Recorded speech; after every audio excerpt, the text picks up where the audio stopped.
Walk into Best Buy and count the soundbars. Go ahead, I'll wait. 50? 60? Every box screams Dolby Atmos, cinematic immersion, virtual surround, room-filling bass, AI-enhanced dialogue, and every salesperson will steer you toward whatever they need to move this quarter. But here's what nobody tells you. Half of those soundbars will give you more headaches than your TV's built-in speakers ever did. The gap between good and garbage has never been wider, and the garbage is getting very good at hiding. So today, we're cutting through the noise. Every major soundbar brand laid bare. Which ones to avoid, which ones to approach with caution, and which ones actually deserve your money. No sponsorships, no brand deals, just my own ears. Let's start at the bottom.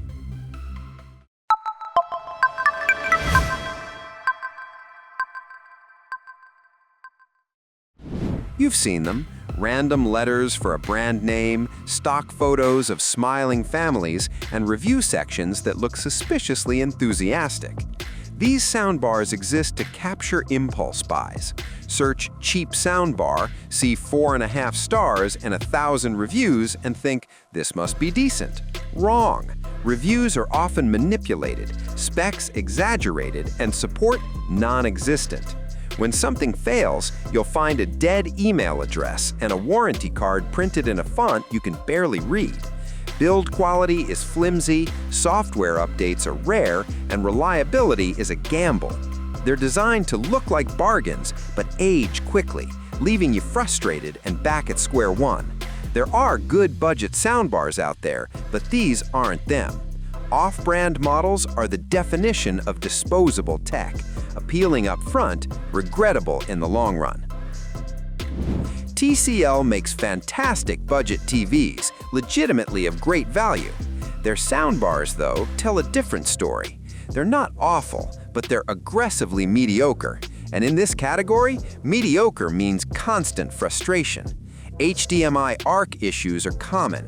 The soundbar drops connection, the subwoofer unpairs, and you spend 20 minutes digging through menus only for sound to magically return with no explanation. TCL's own support pages are filled with troubleshooting guides for these exact problems, which says everything about reliability. The hardware looks fine, but the ecosystem isn't ready. If you own a TCL TV and want consistency, resist the urge. The soundbar division hasn't caught up yet. What you get is a product that works until it doesn't, leaving you annoyed and back at square one. Mediocre audio isn't worth the headaches. Same idea, different store. Insignia is Best Buy's house brand, stamped on everything from refrigerators to air fryers, and yes, soundbars. The goal isn't performance, it's hitting a price point. Insignia Soundbars technically work. They're louder than TV speakers, usually include optical input and Bluetooth, but that's where the positives end.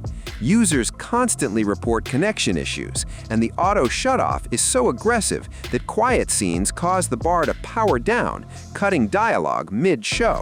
The remote is clunky enough to require a manual, and an insult in 2026.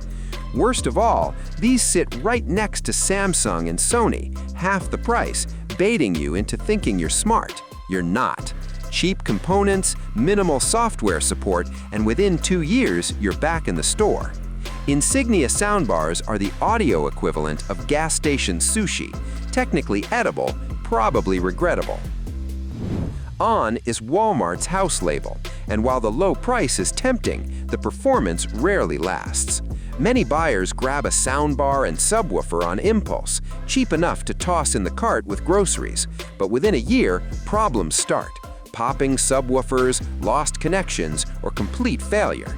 Owners report the same story again and again. It works until it doesn't. One buyer said his unit died 3 days after the warranty expired. Build quality reflects the price of thin drivers, flimsy plastic, and no repair options. Replacement parts don't exist. When it breaks, you replace it, hoping for better luck next time. On soundbars may look like a bargain, but they're disposable by design, and the headaches often outweigh the savings. This one hurts. Polk has a real legacy in audio. Their traditional speakers earned respect, but their soundbars, especially the Magnify line, struggle with reliability. Random audio cutouts plague users. Everything is fine, then silence for 2, 5, even 10 seconds before sound returns with no explanation. Forums are filled with frustrated owners swapping HDMI cables, updating firmware, and tweaking TV settings. Sometimes the fixes work, sometimes they don't. Sometimes they hold for a week, then fail again. When Polk Soundbars work, they sound good, balanced, clear, and worthy of the brand name. But reliability shouldn't be a lottery. A product that cuts out mid-scenes undermines the entire experience. Polk's reputation in speakers is solid, but their soundbars haven't lived up to it. Good audio is meaningless if you can't trust it to stay on. LG makes some of the best TVs on earth. Their OLEDs changed the industry. Their soundbars, though, live in that shadow.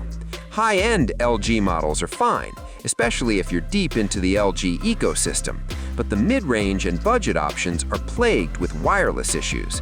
Subwoofer dropouts, crackling audio, and bass cutting out during action scenes are common, exactly when you need it most. Some units even shut off completely instead of entering standby. Firmware updates are rare, and bug fixes take forever if they arrive at all. Once you buy, you're largely on your own. LG's soundbars aren't disasters, but they're frustratingly inconsistent. For a brand that redefined television, their audio division hasn't caught up. If you want reliability, look elsewhere, because mediocre sound wrapped in premium branding leaves you disappointed. 5 years ago, Vizio was top-tier value, easily top 3. Those days are gone. Quality control slipped, firmware updates started breaking more than they fixed, and connectivity issues became common without ever being fully addressed. Users report soundbars dropping connection mid-show, Bluetooth cutting out mid-song, and subwoofers randomly dying after months of normal use. One owner even called his Vizio Soundbar a paperweight that occasionally makes noise. Harsh, but not inaccurate. The brand that once defined affordable performance now feels unreliable. Walmart's recent acquisition of Vizio might bring improvement, but right now the risk is too high. What used to be a safe bet for budget-friendly audio has become a gamble, and the odds aren't in your favor. Until consistency returns, Vizio Soundbars are better left on the shelf. Bose has always made good-sounding gear. In isolation, a Bose Soundbar impresses. Clear dialogue, smooth tuning, and convincing spatial effects. Then you try to use it. HDMI CEC issues are legendary. TVs fail to recognize the soundbar, audio cuts out when switching inputs, random muting occurs, and full lockups force you to unplug the unit just to reset. One Bose 600 owner summed it up perfectly. Worked great for a few days, then the problems started creeping in. He returned it. That's the reality of solid audio undermined by unreliable performance. At this price point, mostly works isn't acceptable. Bose Soundbars deliver good sound, but the frustration of constant glitches makes them hard to recommend. Reliability matters more than tuning, and Bose hasn't solved the basics. Samsung soundbars are everywhere, and the flagship Q990 series genuinely delivers impressive Dolby Atmos. But there's a recurring issue: random audio dropouts lasting 2 to 3 seconds, breaking immersion mid-scene. Q Symphony, the feature that blends TV speakers with the soundbar, often sounds disjointed rather than immersive, with timing that doesn't always sync. Samsung also skips DTS support on several models, meaning certain Blu-rays and streams don't play as intended. When Samsung soundbars work, they're excellent. Powerful, spacious audio with strong bass and clear dialogue, but reliability is inconsistent, and you're rolling the dice every time you power one on. For a brand that dominates the TV market, their audio division still struggles with stability. Great sound, undermined by glitches, isn't worth the gamble. Purely on sound quality, Sonos wins, no debate. the Arc Ultra is one of the best soundbars ever made, with deep bass, crystal clear dialogue, and real spatial separation. Then, in May 2024, Sonos shipped an app update that broke everything. Speakers disappeared, volume lagged, grouping failed, and some systems became unusable. The backlash was brutal. By January 2025, the CEO resigned, 200 employees were laid off, and a class action lawsuit followed. Most features are restored now, and volume works again, but 15 months of broken functionality left scars. The hardware remains phenomenal, yet trust was damaged. Buying Sonos today means betting they won't repeat that mistake. I still rank Sonos #1 for sound quality, but reliability isn't just about hardware, it's about confidence, and Sonos has to earn that back. Enough negativity. Sony makes the most reliable soundbars on the market. The HT S100F is the best budget soundbar I've tested. Balanced sound, clear dialogue, zero drama.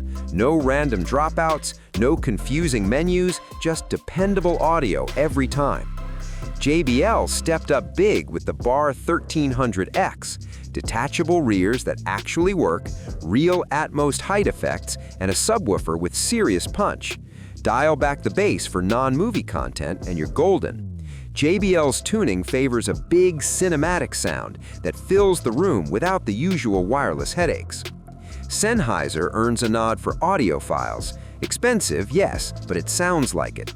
The Ambio line delivers unmatched clarity, depth, and spatial realism. Not for casual buyers, but if you want reference-grade audio in a single bar, Sennheiser is the pinnacle. Amazon is the safest place to buy a soundbar. Their return policy protects you when problems show up months later, long after most warranties have expired. That safety net matters in a category where reliability is hit or miss. Best Buy is fine if you're shopping for premium brands like Sony, JBL, or Sennheiser, but their house brand, Insignia, is strategically placed to catch budget shoppers who think they're saving money. In reality, those impulse buys often lead to frustration and early replacement. The positioning is deliberate. Insignia sits right next to Samsung and Sony, half the price, designed to look like a smart choice. It isn't. The soundbar market is chaotic. Too many products chase flashy features without nailing the basics. A soundbar has one job: connect to your TV, stay connected, and sound better. If you're buying right now, Sony or JBL for reliability, Samsung or Sonos if you're willing to gamble. Avoid house brands and cheap impulse buys, no matter how tempting the price. Amazon is the safest place to buy, with a return policy that protects you months down the line. Best Buy is fine if you're shopping for premium brands like Sony, JBL, or Sennheiser, but their house brand, Insignia, is strategically placed to lure budget shoppers who should be buying better. If this saved you from a bad purchase, hit subscribe. Links below for the ones I actually recommend.